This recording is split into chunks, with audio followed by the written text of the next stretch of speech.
Good morning, everybody. World of YouTube land. It's good to see you. I wanted to make a video sooner than this, but I haven't been able to. I need to get my dead ends trimmed. My hair is growing really fast right now. I had a new lady who's been helping me with my hair, and she's been wonderful.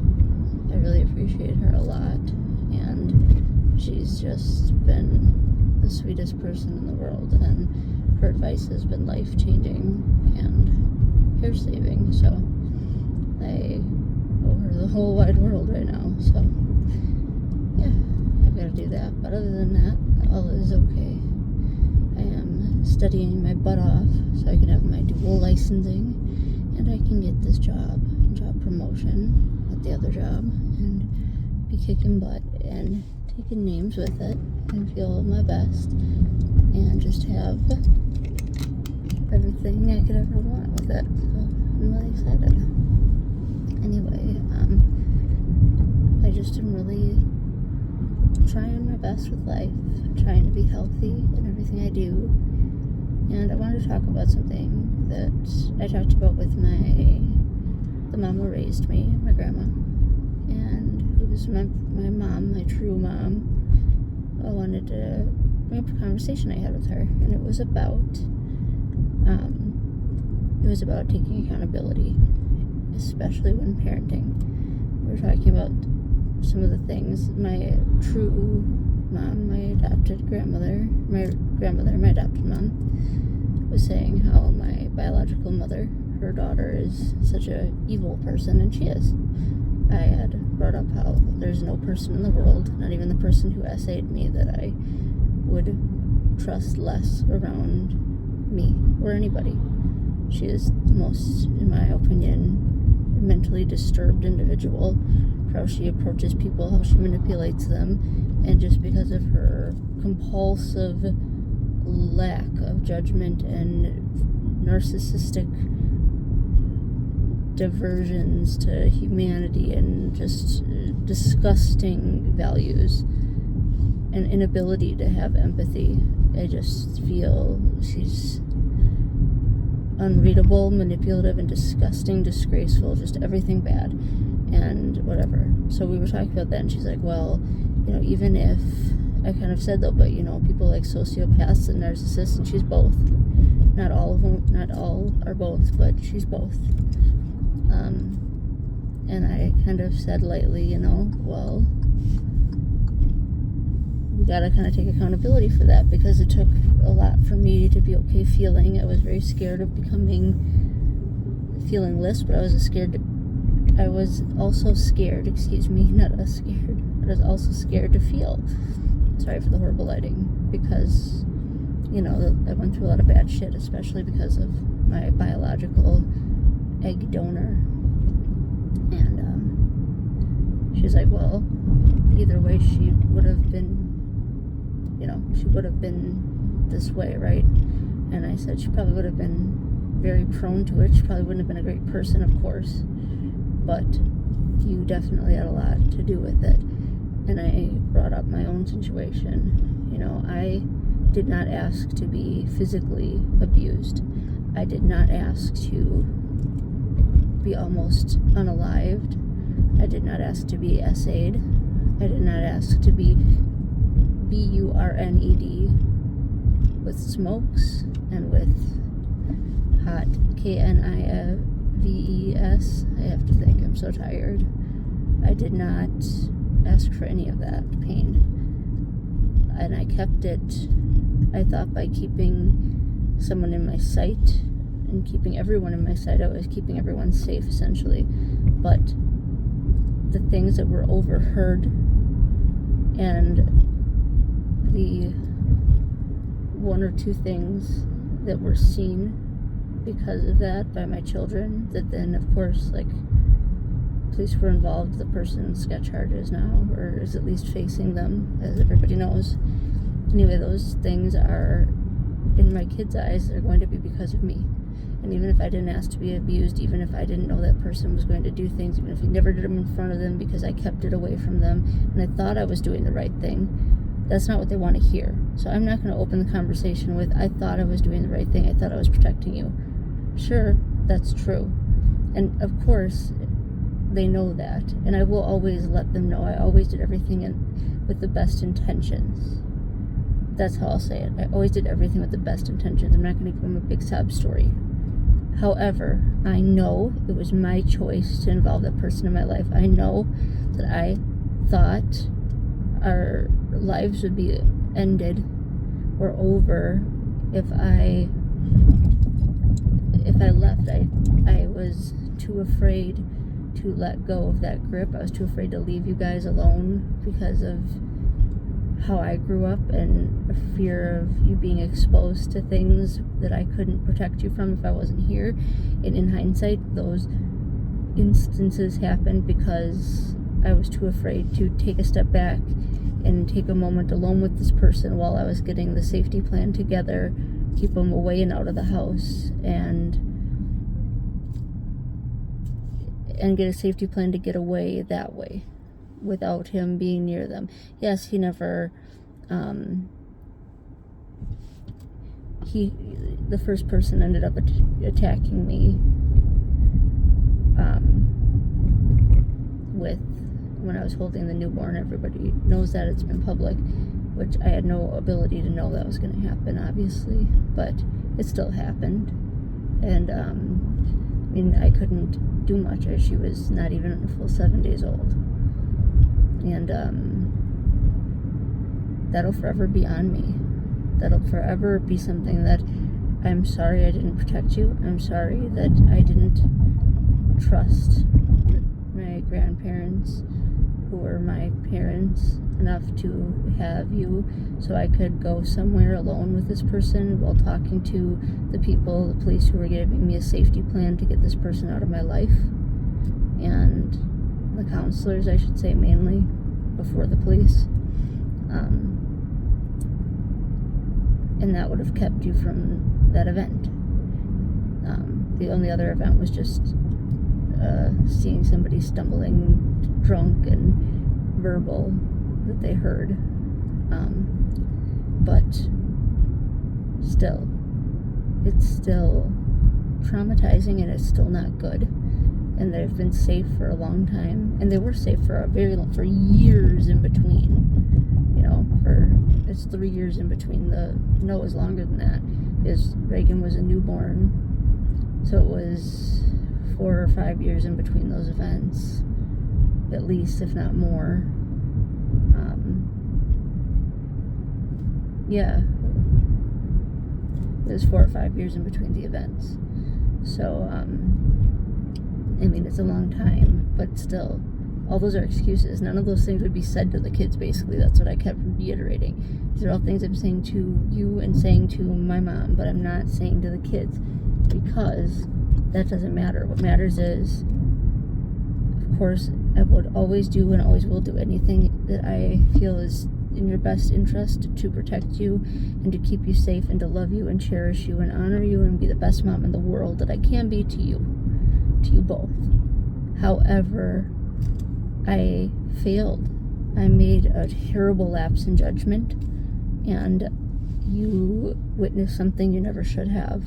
And because of that, you have trauma. You have things you have to think about that you shouldn't.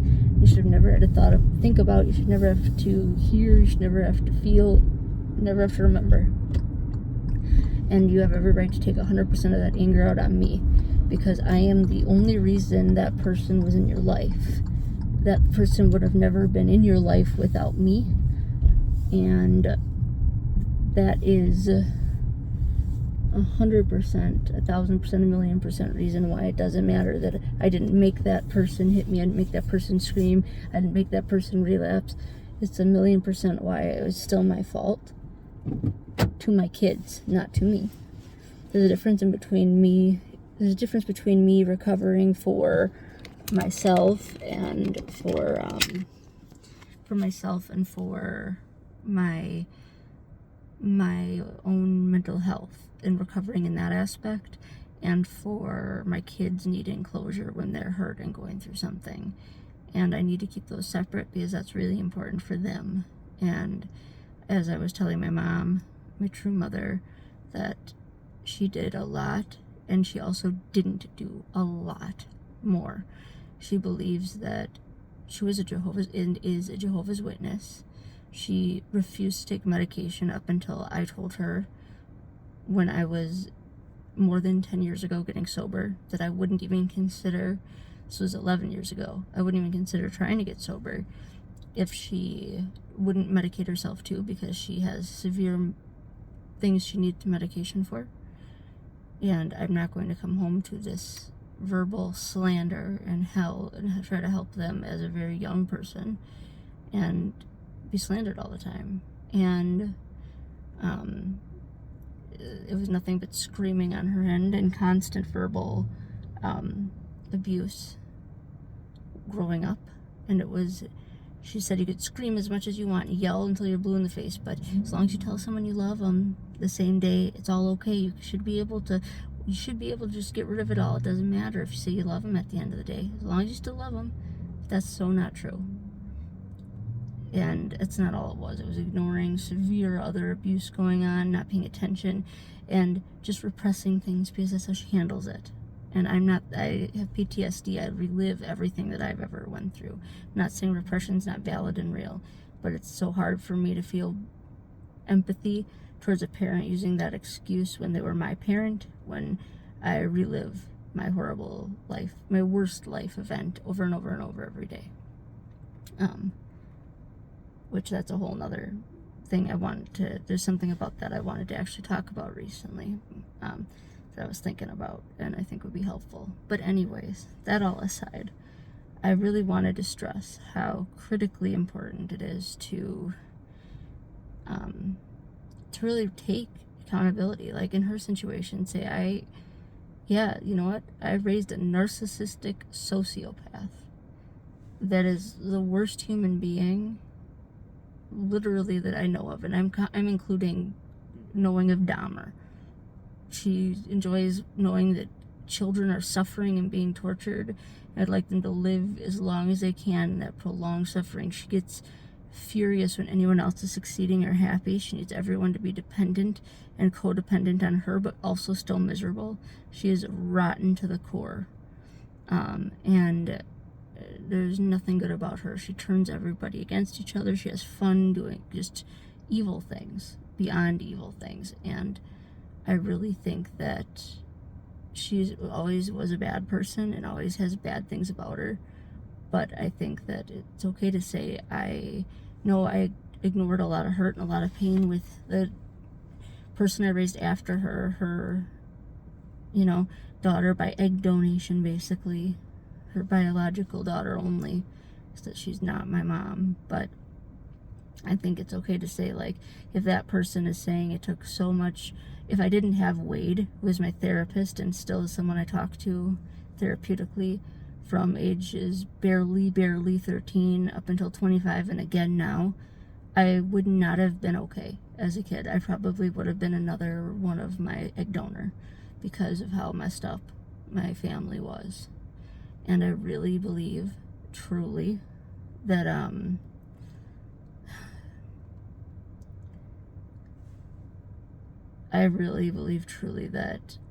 it's not right. And this is what I was saying to her as well. And she just she was really upset at first, but like not yelling at me, just taking it in. And I was like, it's okay. And she's like, well, I always did everything with good intention, and it's not my fault. And I was like, it doesn't matter. It's just like she had this opinion on vehicular manslaughter. If let's say it's raining and you're doing the speed limit and you can't stop your car if someone's on the edge of the road and they're really close, you just go to hit the brakes and it slides out and hits them. She thinks you shouldn't even get probation. Not a year, not a month, not a day. It's an accident. Doesn't matter if you crushed a whole family. I told her I think 5 years probation's fair. And a lot of people would say that that's way too lenient. But I think if the person said, it was an accident, I don't deserve jail, I think then they should get the book thrown at them. Because they are destroying lives. Yeah, sure, they didn't mean it, but they still caused somebody to die. if it's raining, if the roads are bad, you can't see well, you either shouldn't be in the car, you should be pulled over, or you should be going at least under the limit, and be very careful and very diligent. And yes, it's an accident, but then you should be so sorry, and you shouldn't even be thinking about defending yourself in that aspect. You should just be apologetic. And yes, I know you don't want to be in jail, but no one wants to hear you saying that, hey, that dead person doesn't matter. And it's the same thing here. Your kids don't want to hear you saying all the wonderful things about how wonderful you were trying to be. They want to hear that you know you fucked up. You know the situation that was traumatic is fucked up, and give it accountability. Take accountability. Be accountable for your actions, period. And learn from them so you don't keep fucking up person after person. I shouldn't have had to need somebody multiple days a week for multiple hours at 13 years old just to not end my own being. That's ridiculous, but it was true. And it was just, it's sad. And it's sad that to this day, there's no amount of anything. There's so many fights that come between her and her husband, who isn't her husband since for 45 years of 52, let's say, 2 or 3 that they've been married. They haven't slept in the same bed or held hands or anything. They hate each other. They don't get along in any aspect. They can't hear each other, and she has the worst hearing, and every other way she's like the most spry young person in the world, and she refuses to try in any aspect to get anything for better hearing, even though she mishears the kids and yells at them, or will punish them for something they didn't say, or they'll answer her question 2 or 3 times and she thinks he doesn't hear him. She won't be willing to work on the littlest, simplest things that have a million easy, even don't have to go to a doctor anymore to get them, things that can help you. And it's like, you've got to be workable and accountable nowadays. You can't decide to be a jackass. And I know it sounds mean. I know I'm not going to be monetized, or very limited if I am. And it doesn't matter, because this isn't here. I'm not here for income. I'm here to help, and I'm here to be honest and raw and be just real with you guys. But it's to me just so ridiculous how absurd people are, how they hold so much pride. And I'm a Leo, for God's sakes. And there's nothing good about feeling the need to defend causing a child pain, feeling need to defend causing others chaos because of your own ego. That's ridiculous. You should be prideful because you work hard, because you're a good parent, because your kids love you more than anybody in the world. Those are things you can be prideful for. Don't be prideful because you want to not have a hearing. Come on. Like, I have a dent in my forehead, and I hurt so bad that sometimes I just go to sit up a little bit straighter and I fall over to my knees because of some of my issues. And that's okay. I'll do things. I'll look like a crazy person with some of the contraptions on me, and that doesn't bother me, because it shouldn't, because I'm being a good mom, and I'm going to work, I'm being a good student, I'm being a good worker, I'm being a good friend and a good person, and I'm trying. And when I'm not, and I'm honest about it, and I check myself every week, 3 to 4 days a week in therapy, if not more. And I have a counseling appointment, and I do IOP groups, and I do charity groups, and I do everything I can to keep myself in check. We always have to check ourselves. It doesn't matter how many people you help, how good of a person you are. Check yourself. Always be reminded that you're not perfect, that I'm not perfect, that there's better things we can do. And always remind yourself that you are doing good too. And give yourself that acknowledgement too. You are a good person. You do deserve a break. You do deserve love.